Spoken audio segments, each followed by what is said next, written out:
Biology chapter number 7 aerobic and anaerobic respiration. तो बेटा मैंने आपको बताया था कि respiration is of two types on the base of the presence और absence of oxygen. First one is the aerobic respiration and second one is the anaerobic respiration. Aerobic respiration बेटा ऐसी रेस्पिरेशन है कि जो ऑक्सीजन की presence में होती है, इसमें कंप्लीट ऑक्सीडेशन होती है जो ग्लूकोज की, जिसमें मुकम्मल तौर पे ग्लूकोज में पाए जाने वाले जो कार्बन हाइड्रोजन बॉन्ड्स हैं वो टूट जाते हैं और उनके टूटने की वजह से जो है वो मुकम्मल तौर पे एनर्जी जो है वो हमें मिल जाती है और ऐसी रेस्पिरेशन को जो है वो हम लोग एरोबिक रेस्पिरेशन का नाम देते हैं। ठीक है, तो in the presence of the oxygen complete oxidation of the glucose occurs with the maximum release of energy. In the first phase of the aerobic respiration, a molecule of the glucose is broken down into the two molecules of the pyruvic acid.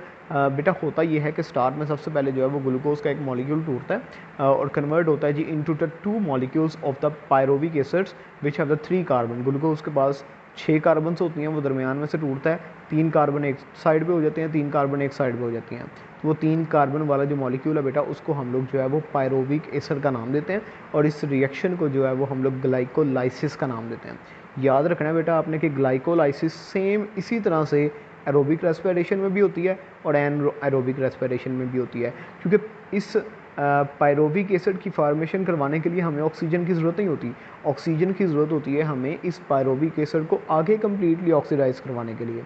अगर तो oxygen होगी तो ये pyruvic acid जो है वो completely तौर पे कार्बन डाइऑक्साइड में और वाटर में टूट जाएगा और हमें जो है वो 36 मॉलिक्यूल्स हैं वो ATP के एनर्जी की फॉर्म में मिल जाएंगे। लेकिन अगर हमारे पास ऑक्सीजन मौजूद नहीं है तो फिर बेटा एनारोबिक रेस्पिरेशन होगी, ये पायरोविक एसिड जो है वो मुकम्मल तौर पे नहीं टूट सकता। ठीक है, अच्छा उसके बाद हम लोग बात करते हैं एनारोबिक रेस्पिरेशन की।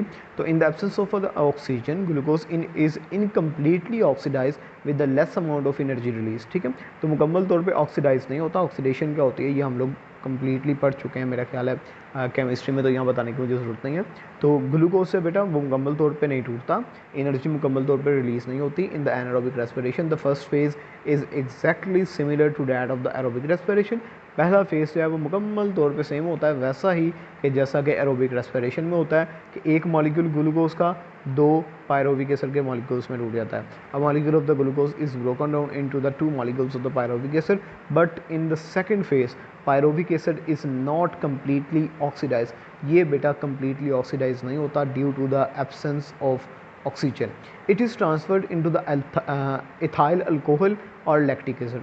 बेटा ये यहाँ तो कन्वर्ट हो जाएगा इनटू इथाइल अल्कोहल।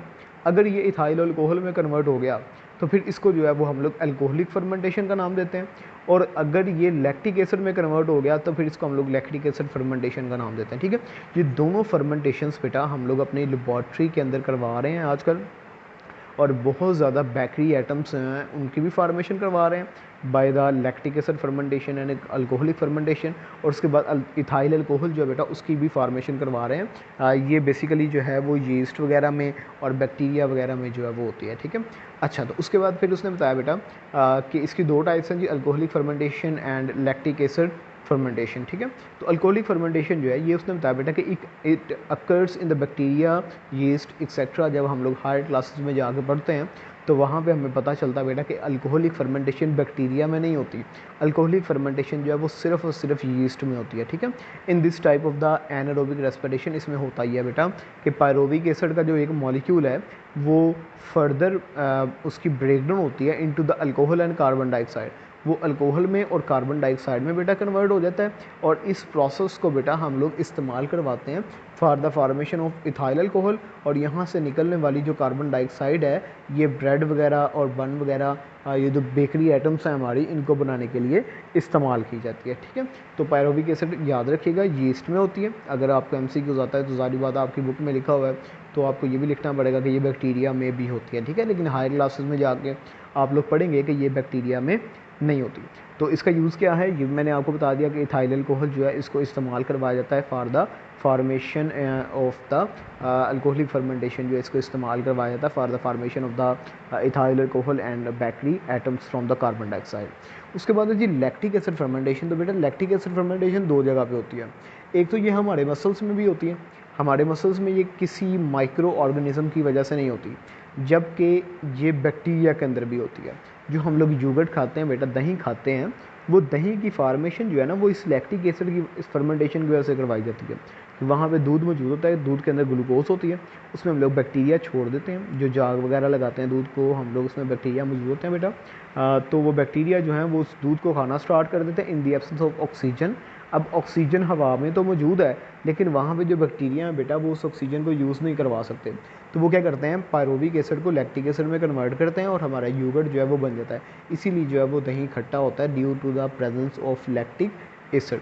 दूसरा जो है बेटा ये हमारे जो मसल्स हैं इनके अंदर भी लैक्टिक एसिड जो है वो होती है। वो लैक्टिक एसिड किस तरह से होती है जी, लैक्टिक एसिड फर्मेंटेशन इस तरह से होती है कि जब हम लोग कोई हार्ड एक्सरसाइज करें बेटा, तो या एक्सट्रीम फिज़िकल एक्टिविटी में हमारे मसल्स को प्रॉपरली ऑक्सीजन नहीं मिल पाती, लेकिन उनको एनर्जी की ज़रूरत होती है, तो फिर हमारे मसल्स हैं बेटा वो एरोबिक रेस्पिरेशन करने की बजाय एनारोबिक रेस्पिरेशन जो है वो स्टार्ट कर देते हैं, जिसकी वजह से लैक्टिक एसिड जो बनता है वो हमारे मसल्स में जमा होना स्टार्ट हो जाता है, और इसी वजह से बेटा वो खलियाँ सी बढ़ जाती हैं, फैटीग हो जाती है कि बाजू का हार्ड एक्सरसाइज करने की वजह से जो है वो हाथ जो है वो एक दो दिन के लिए काम सही तरह से नहीं करते, या स्वेल हो जाते हैं या सख्त हो जाते हैं, तो वो इसी वजह से होता है कि पायरोविक एसिड जो है वो लैक्टिक एसिड में कन्वर्ट हो जाता है। लेकिन आहिस्ता आहिस्ता जैसे ही ऑक्सीजन आती है बॉडी में, लैक्टिक एसिड दोबारा पायरोविक एसिड में कन्वर्ट होता है, और पायरोविक एसिड जो है वो ऑक्सीजन के साथ अटैच होकर मुकम्मल तौर पे कार्बन डाइऑक्साइड और वाटर में टूट जाता है, और इस तरह से हमारी वो खलियाँ चलियाँ जो है मुकम्मल तौर पर